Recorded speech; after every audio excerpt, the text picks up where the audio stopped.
Oh, I was muted. Welcome into the Celtics live post-game show here. Celtics in a game where, in a game where I talked with KJ on the Celtics Power Hour, this would have been such a huge win for this team, right? Like if the Celtics were able to walk into Atlanta, who's been a really good home team, and take the win, we'd be celebrating like all hell right now. They end up losing by 11 points, and it's tough. It sucks because it's just like another sort of piece of evidence that, can this team even remotely string any wins together? Like is this team going to be able to go on a run? And, you could say, oh, well, no, Ev, they've been playing really well. But, yeah, in that stretch, they're 5-3 now. You know what I mean? Like, that's not a great sort of stretch here that we're looking at. So, yeah, it's a tough one, I guess, to watch because it was such an opportunity. Does that make sense? It was such an opportunity type game for this team, and they kind of pissed away the opportunity. And they look like they might have had some chances. They look like they may have had some chances there where it's like, okay, we can do this. The beginning of the game before Herter started going absolutely off, they look like, hey, you know what? No, we might be able to do this thing. We might be able to hang with this team. Yeah, there goes that idea. They end up pissing it away here. So Celtics dropped the ball there, 110-99 to the Hawks. And like I said, this was totally an opportunity sort of pissed away. But I won't say that, it's unheard of that this Celtics team, less Jaylen Brown, that this Celtics team lost to the Hawks team at home. Because I really do think that this is a very good Hawks team. Like, they have some players there. But so I'm not too down about this game. It just kind of gives me a vibe of the season. Like, could this be the type of team that we're looking at, right? Hopefully that will all be changed when Jaylen comes back. But let's jump into the box score here. We'll do we'll do some comments, and we'll talk about tonight's game. So here, looking at the box score again, it was a 110-99 finish. Jason Tatum led the way, 34 points, 9 boards, 5 assists. He shot 52% from the field and 38% from 3. This was a Jason Tatum game where we can't sit back and be like, you know what? Jason Tatum let us down again. No, Jason Tatum, out of all people, did exactly what he needed to do. He had some timely buckets, and, he didn't have terrible percentages. He did have some questionable shot selections, but if we look at it from a percentage standpoint, I'm not totally against, what Jason Tatum did tonight or what shots he took. Like, someone had to do it. So Jason Tatum, 34 points, 9 boards, 5 assists there. Grant Williams, second in command there. And you guys know, never said anything bad about Grant Williams. I never have and probably never will say anything bad about Grant Williams. So Grant Williams, 18 points tonight, 6 boards from him. He was hucking the 3 ball, but, he made a couple early on. So he went 6 of 12 from the field and 3 of 8 from 3. I get it. Grant Williams had 18 points. Grant Williams is playing well, but I don't know how much I need 8 threes from Grant Williams in a game. You know what I mean? And that's tough. He was hitting them tonight, so I'm fine with that, but I hope that's not how can we dig ourselves out of this season type of move where Grant Williams now starts hucking threes. So hopefully that's not going to be the case. I don't think it is, but I think it's worth mentioning that kudos on shooting that well tonight. Don't know how much I love 8 threes from him. But then Al Horford, 13 points, 7 boards. Dennis Schroeder, 15 points, 3 steals. Wow, 3 steals and 3 assists. And then Josh Richardson, 11 points. And then you go to an absolute cliff, guys. A cliff. You have 5 guys in double digits. That's great, but that's only 1 guy outside of the starters, and then you see a cliff. You see these zeros in the points category. You see those zeros? That isn't necessarily going to cut it. I hate to break it to you. You look at the points over here from the Hawks bench. You have Gallinari and Cam Reddish combining for 27 points. Then you have at least a couple more guys scoring. All these zeros are not it for the Celtics. So tough box score to look at once you go, once you move it away a little bit from the top. But let's get into some comments here. Thanks, everyone, for joining. If you're new around here, hit that subscribe button and like the video. I don't know how long we'll be staying on tonight. We got to get up real early tomorrow. But let's get into some comments here. Lance says, sign DeMarcus and cut Cantor. Yeah, I mean, Cantor, it frustrates me because he goes in there, he 5 boards, right? You're like, oh, that's great. 4 offensive rebounds. You know what Kanter is. You know what he can do. But how about him just getting rebounds, not being able to, like, finish, not being able, like, what are you doing? He missed 2 bunnies at one point where he got 2 offensive rebounds in a row. Do you guys remember what I'm talking about? And it's so frustrating. So, I mean, it looks like Kanter's not going to be a part of this team. That doesn't really surprise me based on, where we are in the season. I know there's been talks about his playing time and everything like that, but I don't know what to tell you about Kanter. Like, that was a guy that I truly was sort of high on, right? I believed in Kanter. I was thinking that Kanter could be a legit guy, and if used appropriately, and I didn't think that he, had the fair shake the first time around here. Maybe Kanter just isn't it, right? Like he's getting run now, and you're like, oh, nice, Kanter's in. He's not even doing his job. So I don't think Kanter is the answer at all. When Robert Williams goes down and you know he's going to go down, you have Al Horford and then squat right now. And what sucks is that Robert Williams is going to keep getting banged up because that's what he does. And then Al Horford, at his age, he's probably going to have to miss some games or not play back-to-backs. This team very quickly, it hasn't hit them in the face yet, but very, very quickly, this team's going to be like, blow up right in their face that, oh my God, we are thin at the big man position. With Al Horford and Robert Williams healthy, you're not, because you can go to Grant Williams, who's been playing well and everything like that. But, man, I think that, this team is very thin at that big man position, especially if one or both of those guys is out. All right, Tiff saying JT came to play. Yeah, 34 points from Tatum, 9 boards. He shot over 50% from the field and just under 40% from 3. And he got to the line 6 times, made 5. And this is not a night to rag on Jason Tatum at all. Now, you could make the argument that, oh, he's the leader, every loss is on him. But that's just BS. Like, that's hard-out talk, right? If you're going to sit there and be like, oh, Jason Tatum, he has to be accountable for all of the Celtics losses. It's like, all right, buddy. All right, pump the brakes here. Jason Tatum did his job tonight.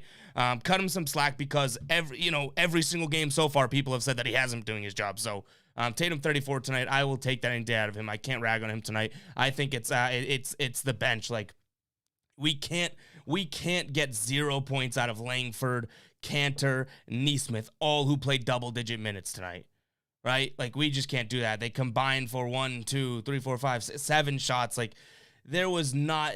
I didn't like the rotation tonight because even when you look at it, let's flash this back up again here. I know that they're thin. I know they don't have many guys. They're down a couple guys here. But, you have a chunk of minutes through 6 men here, and then it's like, oh, we'll play bits and pieces for the rest. Very, very shorthanded rotation tonight. Tiffany saying we need JB back. Evan saying, what's up? Yeah, I think JB back's going to be huge. I think it's going to be sort of the true indicator or true test. Is that the right word? Probably not, but true sort of test of, okay, what's this season going to mean?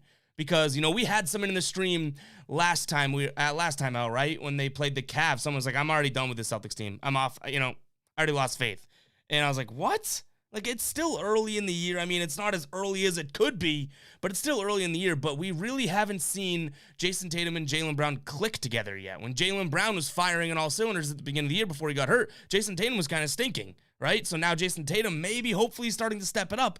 Jaylen Brown comes back. Who knows what they can do together? Hopefully that's the thing we're waiting for, but it does suck that for years and years we're like, just wait. It's like the mantra of the Celtics here.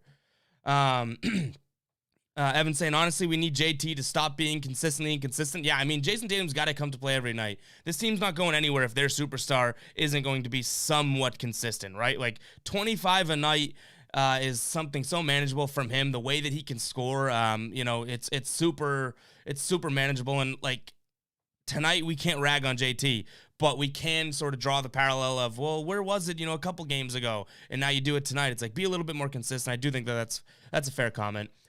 Steven saying, please don't make this about JT tonight. The bench has to be better. Yeah, spot on. I didn't even see the comment before we did that, Steven, but this bench was tough tonight. And you might say, oh, Josh Richardson, double-digit scorer off the bench. It's like, yeah, but then you got goose eggs across the board.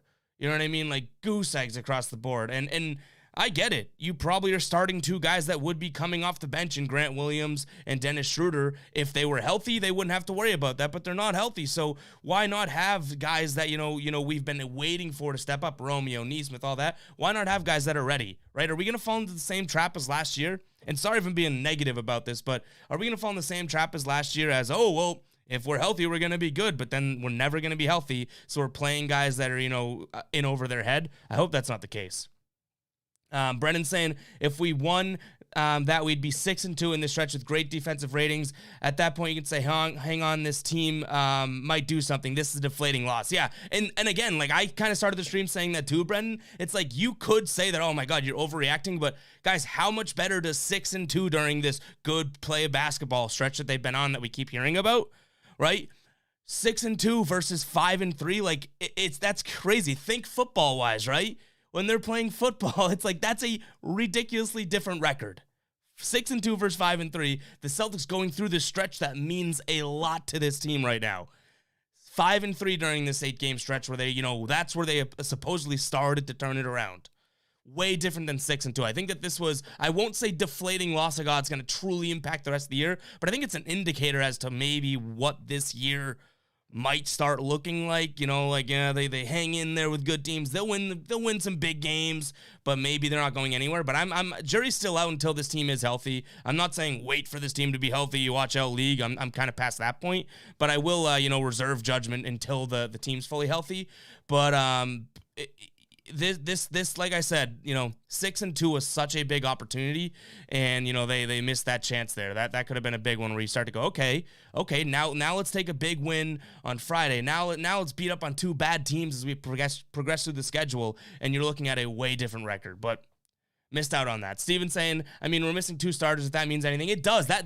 So it doesn't mean anything for wins and losses to me. Like, I still think a team should be, composed of players that can step up into that. So it's not like, oh my God, we had no chance to beat this Hawks team without Jaylen Brown or without Robert Williams, right? But what I will say it means is that, it does put other guys like Langford, Cantor, Neesmith in situations that are like, oh, well, I didn't think I was going to play that much, blah, blah, blah. But, I wish that those guys would be ready for that. I wish that those guys would be good enough for it. So it does mean something, and it's worth noting. But I wouldn't sit here and be like, oh my God, I didn't even think that they had a chance to win this without those two guys. Like, I think the Celtics can beat that Hawks team with the guys they had playing tonight. Just a couple more shots fall. Evan saying, I know KJ mentioned this in the pregame, but Pritchard should be playing more. It's weird that he's not. Like, I don't, and now I will say, Peyton Pritchard hasn't looked good when he's played. But what do you expect, right? What are we expecting from Pritchard? In this recent sort of like stretch, like he just gets back from his broken nose or whatever it was, barely gets minutes. Like Pritchard, who can shoot, I'm always gonna say that shooters kind of rely on that rhythm, and knowing when they're going in and stuff. I don't blame Pritchard for not looking good. I just want to know where we got to the point of him just not playing, right? Like at least give him a chance to prove that, okay, maybe I'm not as good as people might think I am. Because right now, he's just not playing. And it's like, okay, well, what, are you just making a decision on him? Is the coach literally just saying, you know what? Not feeling him. He's out. Pritchard stinks. Which is weird because we saw plenty of flashes in the preseason. The summer league, I guess. Last year we saw flashes. You'd think Pritchard would be getting more run, especially when you're starting Dennis Schroeder and starting Marcus Smart at the same time. Right? It's like those 2 point guards are starting, so who's coming off the bench? It's interesting because I'm not saying Pritchard, is, oh my God, like, Pritchard plays tonight 10, 15 more minutes and they win this game. I'm not saying that, but it's super weird and super interesting that, he's just getting like 0. Like, he played the same as Bruno Fernando. No. Better example. Peyton Pritchard played the same amount of minutes as Broderick Thomas tonight. Is Peyton Pritchard a Broderick Thomas on this team? I don't know. I didn't like the rotation tonight. Forget that they were down 2 crucial players. I don't know if the rotation was perfect tonight. Like, you play 6 guys 27 plus minutes, and then the rest sort of junk time. Ubi saying we need a backup center so badly. Yeah, Cantor isn't the answer, and if Rob's always going to be injured and Horford's going to be old, they got to have one more solid guy. I'm not asking for a guy that can do it all and is that great. But, man, they got to have someone that can do something. Evan says, when do we talk about Ime? I don't know if I'm there yet, but I think we talked about him last stream briefly. My, I guess, take on it would be, well, you know what? He isn't helping the cause right now, right? Like, I'm not going to sit here and be like, oh, Ime Udoka is the problem, because a lot of these issues and problems that we're noticing right now, I feel like stem and look exactly like problems that we had last year, right? When Ime wasn't around. So the only thing that I'll say is that Ime, as of right now, isn't helping and isn't contributing towards making them much better than they were last year. And I know that sucks to say, but I'm almost saying that in a positive way. Like, I'm not saying it's his fault what's happening this year, but I just haven't seen, the true, like, oh, he's the one that's going to pull them out of the dumps. Because coming out of last year, they're in the dumps, and so far this year, I know injuries, but guys, I've heard the injuries thing for so long, I'm past that. I know it's true, but what we got to get real about some things too. It's like, yes, the injuries are true, but this Celtics team is losing games while those injuries are happening, so it's a fact. It is what it is at this point. Lance saying, do you think we'll make another trade? I kind of think they will. As in terms of how much or what are they going to do, I'm not quite sure, but I would not be surprised if they go out there and make another trade. And why? Because I think Brad Stevens, if anything in the offseason or early seasons has proved, is that he will make moves and he will do things, and he gets a little bit more trigger happy. Like, whereas Danny Ainge, like we said, was, waiting for the shot like a sniper, Brad Stevens is out here with a machine gun just shooting around. Like, think about all these little moves he made in the offseason. I think another trade's coming. And if not, it's because the Celtics team turns it around. Greg says, we need shooters and a big man, but we won't do anything. We love to keep our team the way it is for no reason. I don't know. It ties into right what I'm saying. Like, I mean, you're right, because that's what the history has proved, Greg. But I will say that Brad Stevens seems like he's more willing to make moves, right? I used the analogy in our video, and we got some positive comments about it. Brad Stevens, I'll say this. Danny Ainge was always waiting for the home run pitch to hit. And if he didn't get a home run pitch, he wouldn't swing the bat. And sometimes he would just strike out looking, right? Brad Stevens at least looks like he wants to dink and dunk and hit singles, hit a double, drive a man in, get a leadoff single in the inning, and hopefully that guy scores. Like Brad Stevens looks like he wants to make little puzzle piece moves that may end up in a bigger thing. But it's a lot different than Danny Ainge. But the history would prove that the Celtics really stay pretty patient. They stand pat. They don't do too much. So I don't know. We will see. But I think if Brad Stevens truly is different than Danny Ainge, then he makes some sort of a move.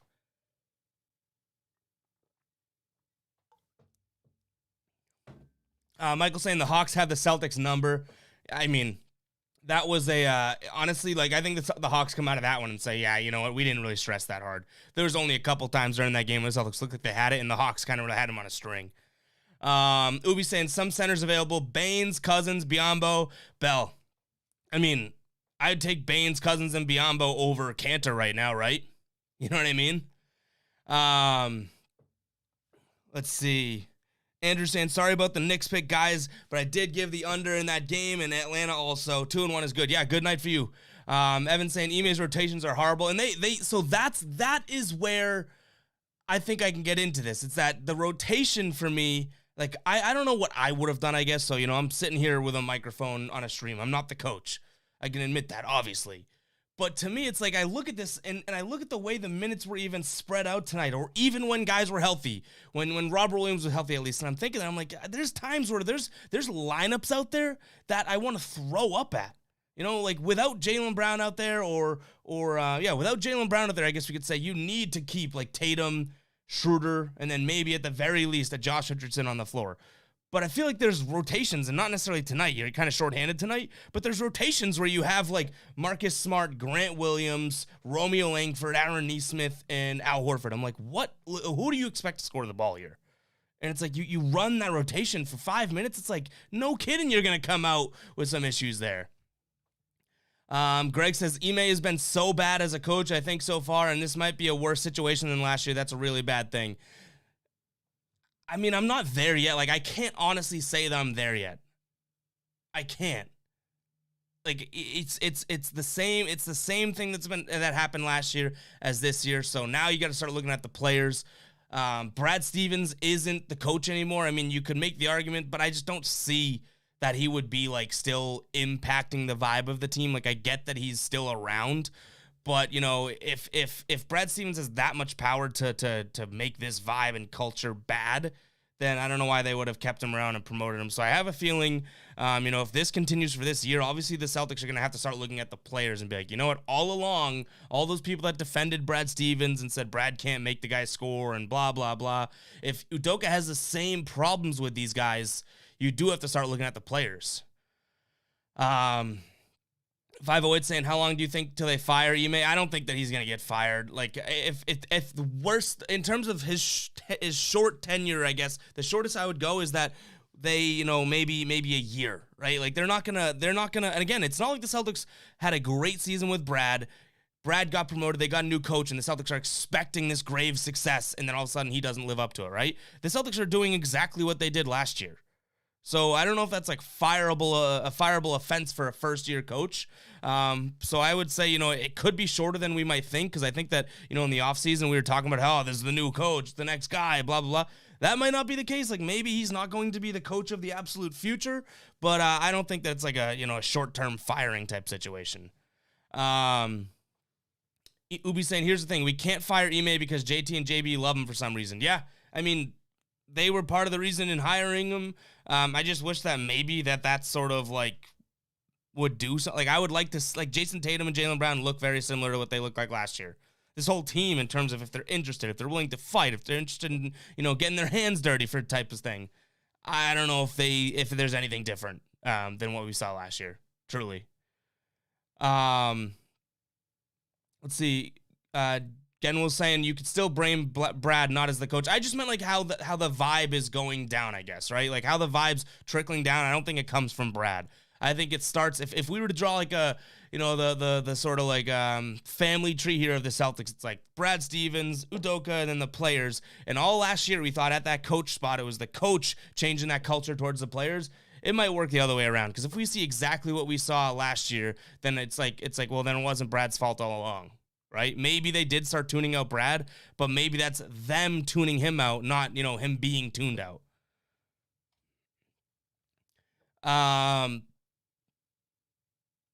Yeah, I mean, Tiffany brings up a good point, saying fire Ime and get who. Like, this isn't gonna be a long, like a short term or a rash, like a, they're not gonna react to anything this year and be like, oh, you're out. Like if again, it's not like this isn't anything. Like, this isn't a terrible situation based on what he was dealt. If you were to say, hey, this is the team and this is sort of the culture you have, here you go. All he's done is tread water, and I don't think that's fireable yet. Who knows what can happen in the future? Movie says, I'd love to have a big Saboner on this team, Robin Smart for Brogdon and Sabonis. I mean, I'd do that. I don't know if the Pacers would, but Mustafa says, I'm tired of losing, but I know the C's best ball is coming. Yeah, I mean, and again, I hate you guys know, and you'll hear it throughout the year as we do these shows. I hate the idea of, wait till we're healthy, watch out. But I will reserve my final say on this team until I see them play healthy. It's always going to be something that we can note. Like, yes, you can admit that this team isn't healthy, but it's not like guess what? When this team's healthy, we're going to win the championship. They have better basketball coming, and they have to, because they're kind of scraping the bottom of the barrel right now. But, I just want to see this team get healthy and get to a point in the year, 10 games from now where you could say, okay, no more excuses out a new team. You can't be a new team anymore, or, using a new ball or new rules. Like, no, you should be accustomed now.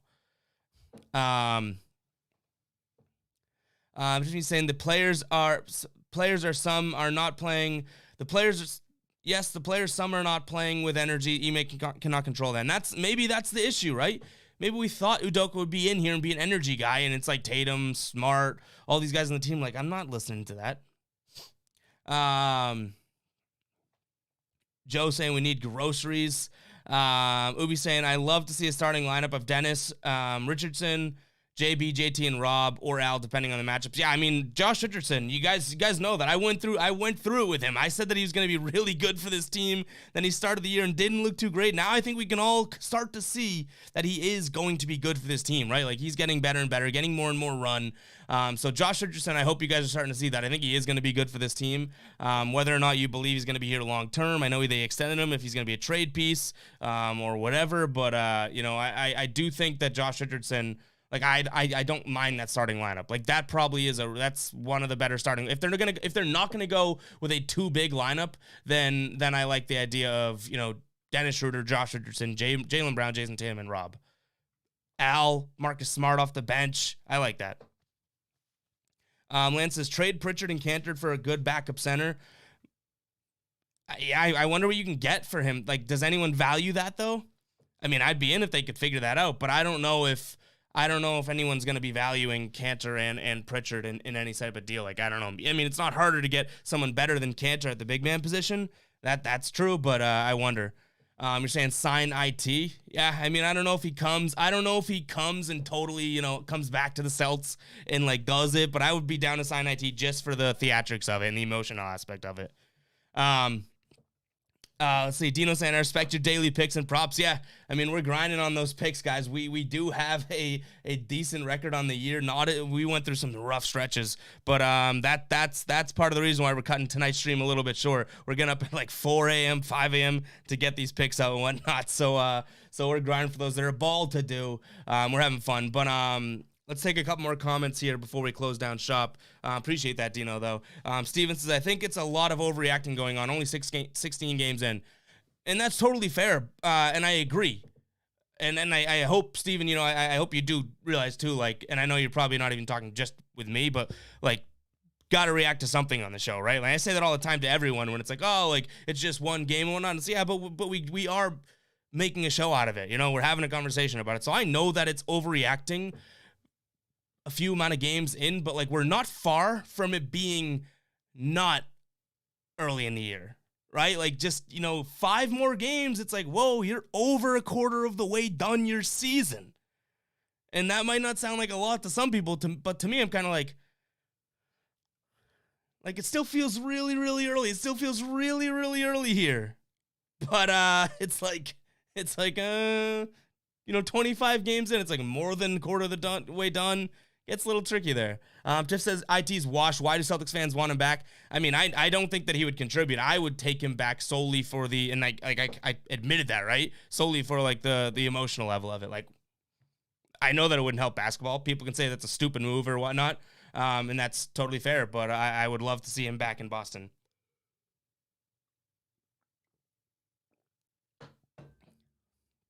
Ubi saying, I don't understand the 2 big lineup. There's 3 teams that do it. Atlanta, Cleveland, they have a triple big lineup in us, and then there's a reason for that. Yeah, I mean, it's not. It 100% is something that I didn't like. It seemed like it had worked out for the beginning of this year, right? But again, if you're thin at the big man position, you can't start both of them. And if Pritchard's not going to play well, then you don't have that backup true point guard, then you can't start 2 guards too. Like, they're in a tough situation. They either need to get a legit backup point guard. Well, one, they either need to get fully healthy or get a legit backup point guard or get a legit backup big if you're going to start running these 2 guard or 2 big lineups. Steven saying, talking about the fire Udoka people. Yeah, I know. I know what you meant. And it's true. Like, but I think my point, I do stand still like a little bit by my point of how, like, we're not close from it being, we're not close to it being a not so early in the year type of moment or type of talk, right? Like, that's the crazy thing. But, yeah, I mean, right now the Celtics are just kind of grinding. It is what it is for right now. I think we do have greener pastures ahead, I hope. But, so far we're not getting that indication that they can go on a true run or anything like that, which sucks. We'll be saying, I'm not saying fire Brad, but fire Udoka, but Brad was better. Jury's still out for me. Like, who knows? Maybe all of a sudden we see something click. This is the guy's first year. All I'll say is that I'm sticking to the fact that he hasn't helped the cause yet. But all right, guys. I know, short stream tonight. We are gonna close down shop here. Getting up real early tomorrow. So it is what it is. Celtics loss. Sucks that we're here talking about a loss, but I do think it's not. I know we had a comment earlier in the year. It was like, oh, this is like sort of a absolute indicator of what's to come, right? Like, this was a deflating loss. I think Brendan said it earlier in the stream. It kind of takes the wind out of their sails, but I don't think it's kind of like, season's over type of a loss. Now, if they won the game, I will say, like I keep saying about that opportunity, it could have been a sort of, hey, season just getting started type of win. But they did take the L. So we are going to close down shop for tonight. Short stream. Don't hate me. Don't kill me. But we are getting up real early tomorrow. So, why not get some quality sleep in? If we go to sleep in 1 minute, we'll have 6 hours, less than 6 hours of sleep, getting up at 4. So, yeah, wish me luck. Wish me luck. But we'll catch you guys in the next stream. Peace.